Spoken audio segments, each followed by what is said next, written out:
We are back here on Metal Nation Radio. I am Rustin Rose of Metalholic Magazine, and with us, Steve Whiteman of KIX. How are you doing, brother? I am wonderful. How about you? I am doing fantastic. I think I just mentioned, I was just listening to the new album right before you called, and I am loving the new record. I've been so excited since we talked back in 2012 about the idea of this new album, and you have such expectation when it finally came in.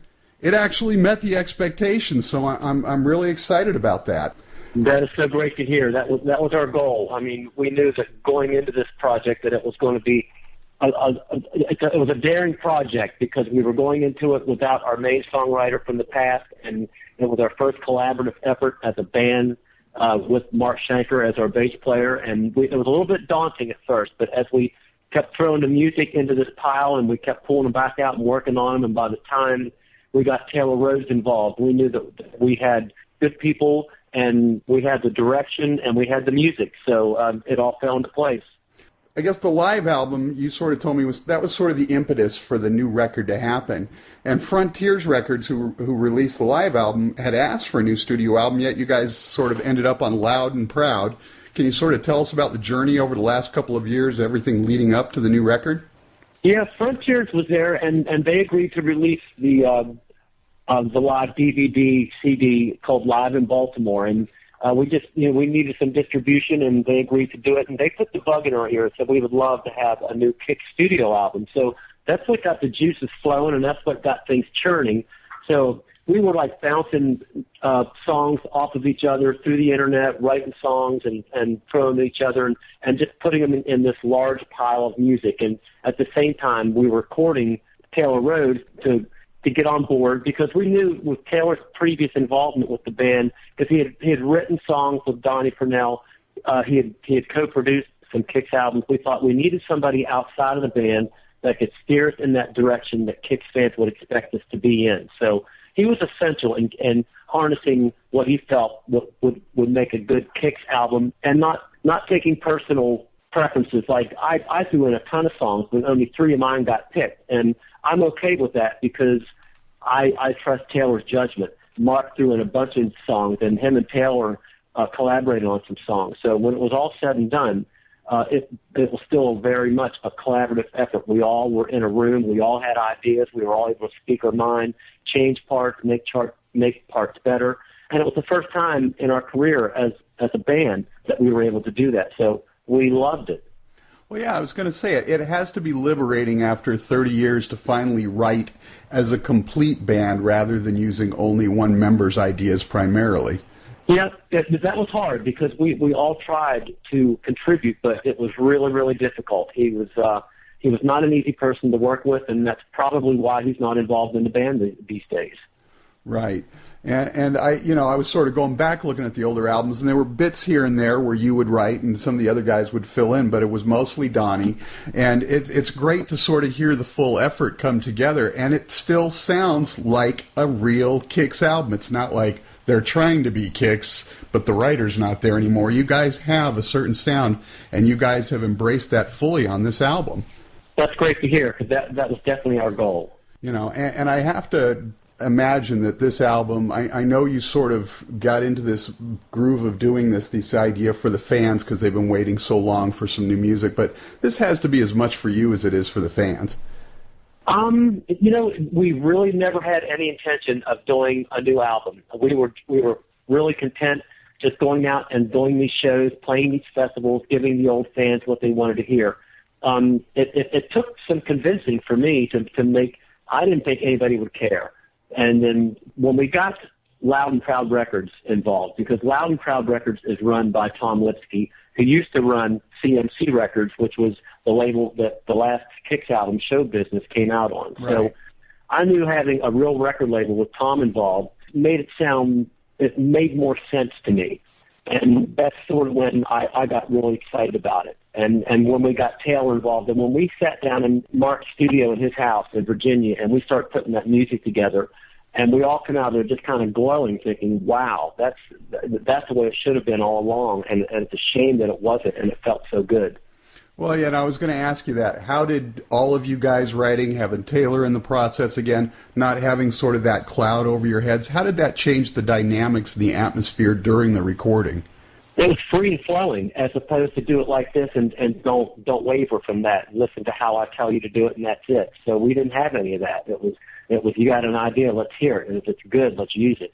And that was a totally new way of working for us. And in all honesty, after KIX took our break, which we considered it a breakup and never really expected to get back together again, I went off to do my own thing called Funny Money. So I was liberated as a songwriter for the first time, right, and was part of writing 4 albums. And Brian was in Rhino Bucket writing, and Ronnie has his band called Blues Vulture. So we learned to write finally because we had that liberation. We had that freedom to do it. So when we got together to do this album, everybody felt confident enough to go, I can write songs now, so here's what I think that song needs, and that's why it worked. And, of course, you mentioned you working with Taylor on this. You worked with him in the past. Phenomenal producer, phenomenal songwriter, great guy. You've worked with some other people in the past. Did you work with any outside writers this time, like Bob Halligan again, or Palumbo, or anybody like that?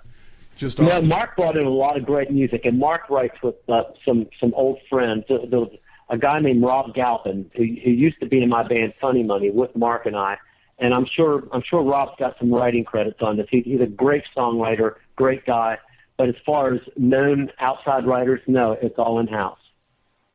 Nice. Now, Rock Your Face Off comes out on August 5th, so we're close to the date. For me, the album sort of channels that live party atmosphere you guys bring to life on stage. How do you see the new record from your perspective? Just like you just said, KIX has never been a preachy band. We've never been the coolest band. We've always been fun and light and humorous and energetic, and that's always been our forte. That's what we know we're good at. So if it ain't broke, you don't fix it. We're not trying to do anything differently. We're trying to continue on doing what we did well. And you can feel that energy on this record. And, I mean, I love so many different songs on it. We don't have time to talk about them all. You brought in 3 on the record. What, outside of your 3, what are some of the songs the other guys brought in that you're really a fan of? I love Wheels. I think the opening cut, Wheels in Motion, I love Can't Stop the Show, which I think Taylor and Mark collaborated on. I love You're Gone. I love the groove to that song. Yeah. Inside, Outside, In, I think, I introduced that song and then Mark took it and ran with it and really, really made it great. So I love the fact that I introduced that song and what they were able to do with it. So I don't think there was a weak track on the whole record. So again, we're all just pretty proud of it, and just hope that people give it a chance. Yeah, absolutely. And You're Gone and Inside Outside, those are a couple of my favorite tracks. That's why I was saying, it's like I was going through and I was sort of waiting for a letdown somewhere, and it just didn't happen. Now, it's been 19, 20 years since you guys recorded the last album. Thanks to technology, recording has changed significantly over the last 2 decades. Oh, yeah. Were there new things you got to try on this record that wouldn't have been possible for previous KIX efforts? The biggest difference is we didn't have to relocate. We didn't have to pick up our lives and go to a big city. We didn't have to lock ourselves into a major studio for 6 weeks. We didn't have to pay $100,000 and get a big-name producer that cost way too much and wasn't worth it. We did it in-house. We did it at Mark's studio. Mark's got a great Pro Tools studio, and we recorded live drums in a real studio. But the fact that you can make records like that in your home, on your computer these days, and in the meantime, previous to that, we were able to do our songwriting and shoot the files back and forth. So we never physically got together as a band until Taylor came in, and then we all sat down and tore the music up. But we all were very familiar with it because of how easy it was, how easy it is to access it through the internet. So that has made it change dramatically, and just all the social media that you can get out there and get people hip to what you're doing is just it's amazing to me. It's a whole new era. Oh yeah, it's mind blowing what we can do these days. So yeah. I've seen, obviously, social media. You talked about all that. YouTube. I've already seen a few clips. You guys have already road tested some of these songs live. How are the fans responding to the new material? Very well, very well. We actually opened with Can't Stop the Show, and that's kind of daring because you're playing a brand new song in front of a strange audience. So If the song isn't strong, they're not going to dig you.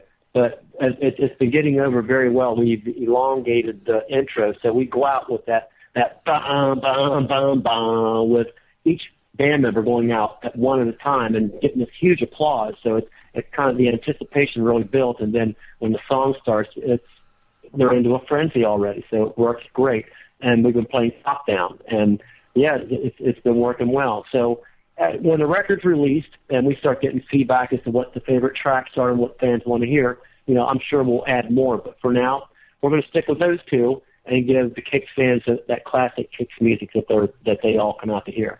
Nice. And I know it's hard in this day and age, money-wise, to make any money, to have money to do the things you want to do, but is there a video perchance coming for any of the songs so far? God, I hope not. I hate making videos. I think, and this day and age, I think they're a total waste of time. When MTV was up and running and actually played videos and everybody was tuned into it, it made sense because it got seen by a lot of people. But now I don't even know where the outlet is other than YouTube. And hell, you can take a cell phone to a live show and do a YouTube video. So why do you want to spend $100,000 and put yourself in debt to make a video these days? I don't think it's necessary. Nice. Last year marked the 25th anniversary of Blow My Fuse, which was one of the last truly great hard rock albums released before grunge put a stake through that era of rock and roll. But kicked us out of the party. Yeah, but you guys had some pretty amazing albums before that one came back, and I don't want you to have to go back on a long dwelling road trip back. But can you take us back to that time and maybe share one or two memories from those early years, things that happened in the studio or on the road as a young band that sort of still either stick with you or resonate that fans might not be aware of, they might get a kick out of knowing? The first album probably resonates the most because we went from the bars playing 5-6 nights a week, and that's where we kind of put that music together during sound checks and played it in front of crowds for the first time and got live feedback. So when we actually went into Atlantic Studios in New York City, which we're all like a bunch of hillbillies in New York City, wide-eyed, bushy-tailed, and recording with Tom Allen, who just come off the Judas Priest album, it was surreal for us. So being locked up in this huge studio and recording that music, and it was so effortless and easy for us because we had already been playing it live for a year or two. So that record, we had high hopes for that one and felt that it was a great record, great material, and the record label seemed that they led us to believe that they were going to push the shit out of it and we were going to be rock and roll stars, and it never happened. So that was a major disappointment. And then the second album, they were trying to get radio more involved because the first album got very little airplay because it was a rock and roll album. They don't play rock and roll on the radio back in those days. Right. All they played was classic rock. So on our second album, we had to make radio-oriented music, which we hated because we didn't write radio-oriented songs. So we got really pushed in a direction that we weren't real happy with. That whole Cool Catch record, we went out with a fake smile on our face and tried to present that record to please the record label and the management and everybody at the label, but we weren't real happy with that record. It wasn't the record we wanted to make. And then we hooked up with Bo Hill, and Bo Hill locked all the record people out of the studio, and we made a great record. Midnight Dynamite, to me, should have been a hit record, but once again, Atlantic Records dropped the ball, didn't do shit to push it, and didn't do anything. And then Blow My Fuse finally. And I think Blow My Fuse hit mainly because we were relentless after Midnight Dynamite because we were popular in our backyard. We could play from Boston to Florida and make good money. So we would play our circuit, pile a bank load of money. Then we would support ourselves. We'd go play Chicago, play Texas, play Cincinnati, play Cleveland, play Los Angeles. And we out on the road and paying for it ourselves is how we accumulated more fans. So when Blow My Fuse finally hit, we had a fan base nationwide, not just regionally. So that's the biggest reason that record hit. And when Atlantic Records saw that fan base, they pushed their magic money button, and the rest is history. And that's the nice thing about today. You know, you can bitch as much as you want about the music industry the way it is now, but the bright side is the music industry is less involved in what you're doing, and it really is all about what you do, and you get to make the records that you want to make. All right, so just for fun, before we get out of here, I know you're a big sports guy. Your Orioles are leading the American League East in the Midway. Yeah, how about that? And tomorrow, the Ravens have their first practice. Were you happy with their draft and their addition of Gary Kubiak to run the offense? You know what? Don't tell anybody, but I'm a Redskins fan first. Don't tell anybody. Nice. You know what? I grew up a Baltimore Colts fan, and when the Colts snuck out of town, I had no team. So our second team in the area, because I'm a homie. I'm going to follow the local team. Right. And I went right to the Redskins, and I've been a Redskins fan ever since the Colts left town. So when we got the Ravens, I was kind of torn. I like the Ravens. I follow the Ravens, but the Redskins are like my first team, first area team. Yeah, loyalty is important. All right, so what else is on tap for KIX the rest of the year? Anything fans need to know about besides, obviously, the album coming out on August 5th? That's about it. I think that's the biggest thing, and just hopefully some more dates will come from this record being released, and some fans are going to want to see the band, and if we get any kind of airplay in any town, and that town wants us to come to their town, we will be there. But, you know, there has to be a reason for us to go out and do it. So that's what we're hoping. We're hoping this is going to get some interest and some airplay and get us out on the road to hit a new fan base. Awesome. Steve Whiteman of KIX, thank you so much for taking the time. The new album, Rock Your Face Off, out August 5th on Loud and Proud. We hope to see you out on the road. We hope the album does great things because it is phenomenal from beginning to end. Thank you so much.